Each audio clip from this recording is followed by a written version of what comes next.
Now the serpent was more subtle than any beast of the field which the Lord God had made.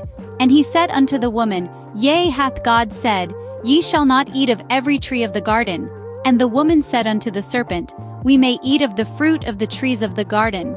But of the fruit of the tree which is in the midst of the garden God hath said, Ye shall not eat of it, neither shall ye touch it, lest ye die. And the serpent said unto the woman, Ye shall not surely die. For God doth know that in the day ye eat thereof, then your eyes shall be opened, and ye shall be as gods, knowing good and evil. And when the woman saw that the tree was good for food, and that it was pleasant to the eyes, and a tree to be desired to make one wise, she took of the fruit thereof, and did eat, and gave also unto her husband with her, and he did eat. And the eyes of them both were opened, and they knew that they were naked. And they sewed fig leaves together, and made themselves aprons. And they heard the voice of the Lord God walking in the garden in the cool of the day. And Adam and his wife hid themselves from the presence of the Lord God amongst the trees of the garden. And the Lord God called unto Adam and said unto him, Where art thou?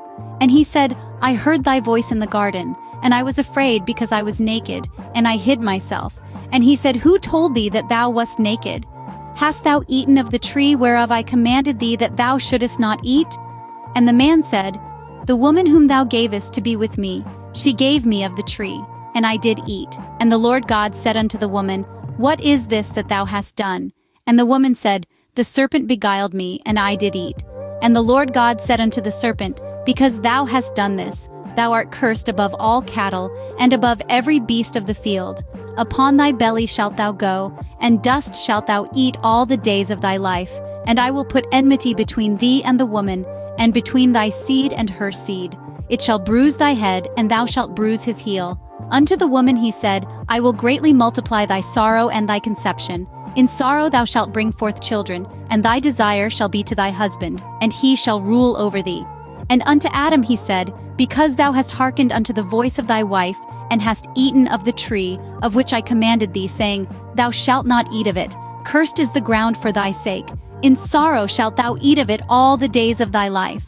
Thorns also and thistles shall it bring forth to thee, and thou shalt eat the herb of the field. In the sweat of thy face shalt thou eat bread, till thou return unto the ground. For out of it wast thou taken, for dust thou art, and unto dust shalt thou return.